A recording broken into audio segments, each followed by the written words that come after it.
Assalamualaikum warahmatullahi wabarakatuh. Selamat pagi anak-anak, semoga tetap semangat dalam belajar dalam masa pandemi ini. Ya mudah-mudahan pandemi cepat hilang agar kita bisa langsung tatap muka. Baik, untuk hari ini kalian masuk dalam pembelajaran keempat ya. Tema 1, subtema 1, pembelajaran keempat. Pembelajaran keempat ini mapelnya itu IPS, PPKN, dan Bahasa Indonesia. Tematik IPS, PPKN, dan Bahasa Indonesia. Baik, lanjut sebelum kita mulai pembelajaran hari ini, alangkah lebih baiknya kalian membaca doa terlebih dahulu agar ilmu yang kita dapatkan nanti berkah, mendapatkan ridha dari Allah dan bermanfaat buat kalian ya, serta mudah dipelajari. Baik, silakan mulai berdoa ya. Bismillahirrahmanirrahim. Raditu billahi rabba wa bil islami dina wa bi muhammadin nabiyya wa rasula. Rabbi zidni ilman warzuqni fahman waj'alni minas sholihin. Allahumma anfa'ni bima 'allamtani wa 'allamni ma yanfa'uni wa zidni ilman walhamdulillah ala kulli hal. Amin ya rabbal alamin. Ya mudah-mudahan apa yang akan kita pelajari mendapatkan izin dari Allah Subhanahu wa taala. Amin. Oke, lanjut tujuan pembelajaran hari ini yang pertama IPS ya. Dengan mengamati gambar peta nanti kalian dapat mengidentifikasi kondisi geografis pulau-pulau di Indonesia secara tepat. Oke, jadi nanti mengidentifikasi peta Pulau Jawa ya. Untuk PPKN dengan membaca nanti kalian menemukan contoh perilaku yang sesuai dengan nilai-nilai luhur dalam sila-sila Pancasila yaitu gotong royong ya. Jadi nanti fokus ke gotong royong ya. Bahasa Indonesia tujuan pembelajarannya yaitu dengan membaca teks siswa mampu menentukan ide pokok sebuah paragraf dengan percaya diri. Nah, jadi nanti bukan menentukan ide pokok, tetapi ya menentukan ide pokok tetapi untuk membuat sebuah paragraf nanti ya. Ya itu saja, lanjut ke IPS dulu ya. Baik, kondisi geografis Pulau Jawa. Kalian lihat di situ ada Pulau Jawa membentang dari barat sampai timur ya. Kalau di barat, paling barat ini Banten. Dulunya Jawa Barat, sekarang memisahkan diri jadi Banten, Jakarta, Jawa Barat, Jawa Tengah, Jogja, Jawa Timur ya. Oke. Geografis ya. Kalian harus tahu dulu apa itu geografis. Geografis diambil dari kata geo. Geo itu artinya bumi dan grafis itu artinya gambar. Jadi geografis itu artinya kenampakan bumi atau gambaran keadaan bumi yang terlihat. Seperti itu ya.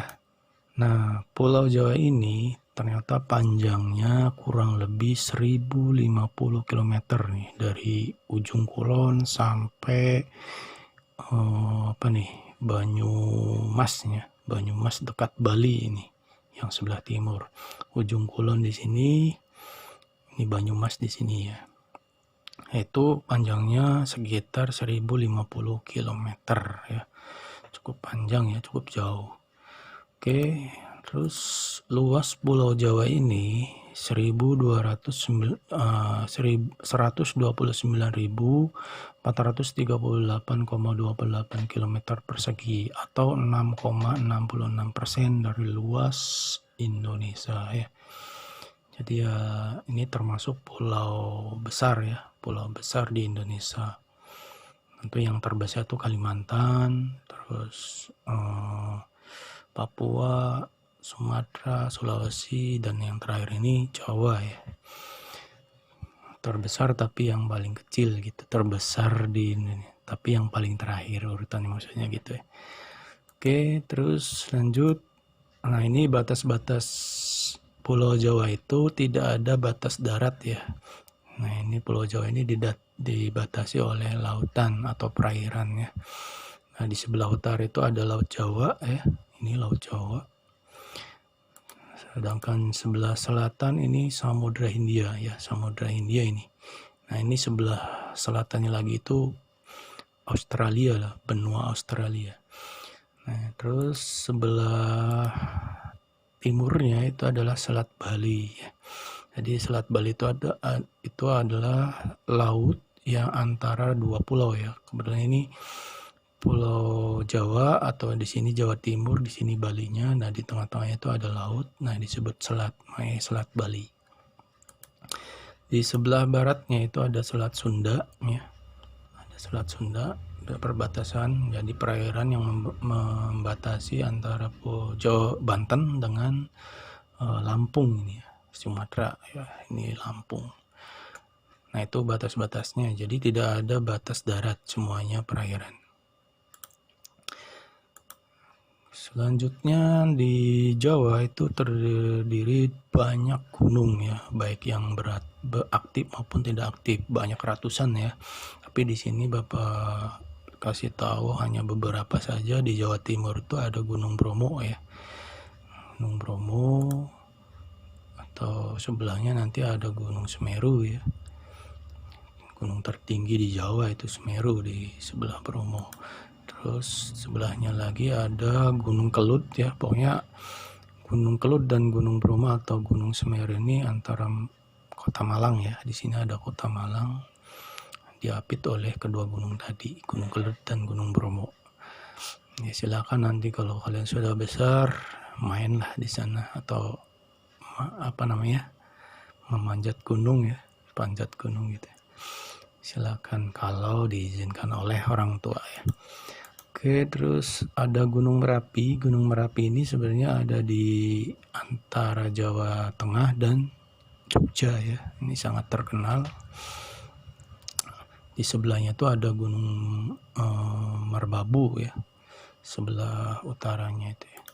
Terus masih di Jawa Tengah ada Gunung Slamet, ini dekat dengan Purwokerto, atau mungkin kalian pernah ke Baturaden, ini dekat ya. Terus Gunung Cermai. Nah, Gunung Cermai ini gunung tertinggi di Jawa Barat, dekat kota Cirebon dan Kuningan ya. Ya, Gunung Cermai. Terus Gunung Galunggung. Nah, ini bisa terlihat dari desa kalian juga terlihat sebenarnya Gunung Galunggung ini. Tapi tepatnya ini ada di dekat kota Tasikmalaya. Ya. Terus Gunung Tangkuban Perahu ya, ini Gunung Tangkuban Perahu ada di Jawa, ada di kota Bandung ya, dekat Bandung lah. Yaitu beberapa gunung ya yang ada di Pulau Jawa. Oke, untuk tugas IPS ini, nah ini ada peta Jawa Barat.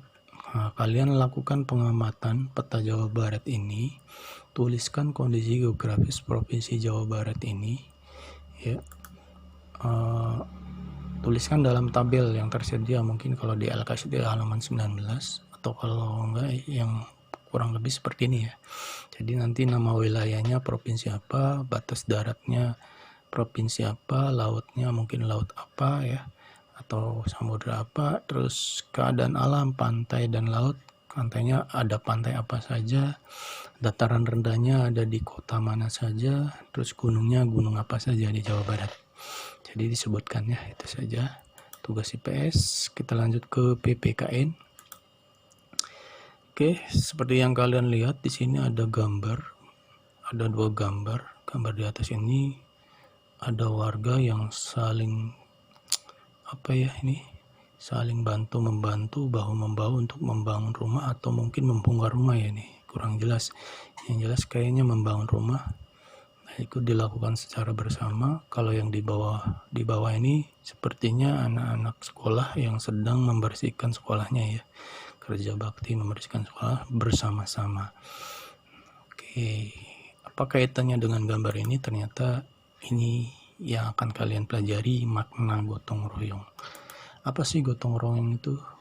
Gotong royong itu bekerja bersama-sama untuk mencapai suatu hasil yang didambakan. Nah, kalau yang ini kan yang didambakan adalah sekolah bersih gitu kan, sehingga enak dipandang, nyaman gitu ya. Nah, kalau yang ini yang didambakan itu rumah jadi gitu dengan cepat. Seperti itu ya. Jadi gotong royong itu bekerja bersama-sama untuk mencapai suatu hasil yang didambakan. Oke, manfaatnya dulu. Manfaat gotong royong itu apa? Yang pertama, meringankan beban pekerjaan. Yalah, karena kita melakukannya bersama-sama. Jadi pekerjaan jadi ringan. Menumbuhkan sikap kebersamaan. Ya, karena dilakukannya bersama-sama. Membina hubungan sosial yang baik. Ya, otomatis kalau kita dibantu oleh orang lain berarti hubungan kita baik dengan orang lain, ya, hubungan sosialnya itu baik. Terus yang terakhir, meningkatkan rasa persatuan dan kesatuan, ya. Persatuan kita itu akan kuat, ya, dengan adanya gotong royong. Oke, nilai-nilai yang terkandung dalam gotong royong apa saja? Yang pertama, kebersamaan, rela berkorban, ya kan, rela berkorban nih, warga-warga yang lain mengorbankan waktunya, ya kan, yang seharusnya mungkin bekerja di sawahnya sendiri, ternyata ada tetangga yang ingin membuat rumah, kita bantu, ya kan, rela berkorban, itu baik, bagus ya. Terus tolong menolong, ya kan, menolong warga tetangganya mungkin ya, hidup bersosial, jelas. Nah, yang terpenting adalah yang terakhir, yaitu persatuan, ya. Dengan persatuan yang kuat, maka negara kita akan kuat, ya.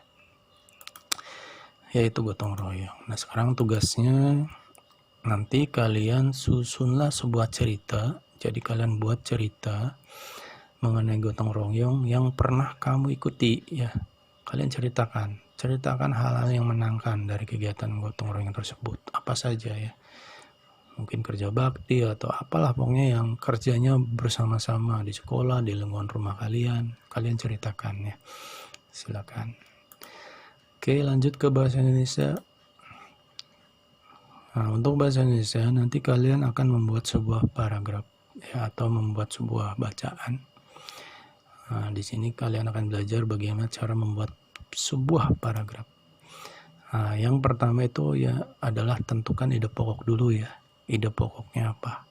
Apa yang mau dibicarakan itu ide pokok, ya. Terus setelah ide pokok dibuat, kembangkan menjadi kalimat utama. Jadi ide pokok ini dikembangkan jadi kalimat utama. Setelah kalimat utama dibuat, kembangkan lagi menjadi sebuah paragraf seperti itu. Nah, ini contohnya ide pokoknya misalkan Desa Maparah tempat tinggalku, ya kan. Nah, buat kalimat utama dari ide pokok ini, namaku Ahmad, tinggal di Desa Maparah, Kecamatan Panjalu, Kabupaten Ciamis. Jadi ini pengembangannya, ya. Namaku Ahmad itu pengembangan, Kecamatan Panjalu, Kabupaten Ciamis ini pengembangan. Nah, tinggal di Desa Maparah ini termasuk ide pokoknya, gitu, ya. Jadi ide pokok ini dikembangkan jadi kalimat utamanya seperti ini. Nah, setelah kalimat utamanya dibuat, dikembangkan lagi menjadi sebuah paragraf. Tulis bebas, ya, ini taruh di kalimat pertama, ya. Namaku Ahmad, tinggal di Desa Maparah, Kecamatan Panjalu, Kabupaten Ciamis. Lalu kembangkan, rumahku di jalan desa dekat dengan masjid dan kantor kepala desa. Curah hujan cukup sering dibandingkan daerah lain sehingga udara cukup sejuk di desaku. Nah, silakan bisa dikembangkan lagi, ya. Ini mau contoh saja. Paham, ya? Silakan dipelajari cara membuat paragraf, langkah-langkahnya, tulis ide pokoknya, kalimat utamanya apa, lalu dikembangkan jadi sebuah paragraf. Oke, tugasnya buatlah nanti kalian sebuah karangan mengenai lingkungan tempat tinggalmu. Ya, buat terlebih dahulu ide pokok untuk setiap paragraf. Ya, minimal 2 paragraf. Lebih baik, ya. 3 atau 4 atau 5, silakan. Jadi nanti buat ide pokoknya dulu seperti contoh yang barusan dijelaskan, lalu buat paragrafnya, ya. Kalau minimal 2 paragraf, berarti kalau kalian bikin 2 paragraf, bikin 2, jadi tentukan ide pokoknya 2 juga, ya. Ada 2 ide pokok. Ide pokok yang pertama jadi paragraf 1, ide pokok yang kedua jadi paragraf 2, dan seterusnya, ya. Paham, ya? Oke, baik, selesai. Silakan baca doa agar apa yang kita pelajari mudah-mudahan mendapatkan ridho dari Allah Subhanahu wa taala dan bermanfaat untuk kita selanjutnya, ya. Silakan baca. Bismillahirrahmanirrahim. Allahumma inni istaudi'uka ma'allamtanihi fardudu ilayya inda hajati wa la tansanihi ya rabbal alamin. Allahumma arinal haqq haqqan warzuqna ittiba'ah wa arinal batila batila warzuqna ijtinabah. Rabbana anfa'na bima 'allamtana alladhi yanfa'una wa zidna 'ilman walhamdulillahi ala kulli hal. Amin ya rabbal alamin. Baik, itu saja yang bisa Bapak sampaikan. Semoga apa yang Bapak sampaikan mudah dipahami dan mudah dimengerti. Jangan lupa kerjakan tugas-tugasnya, kirimkan ke WA Bapak setelah selesai. Itu saja. Wassalamualaikum warahmatullahi wabarakatuh.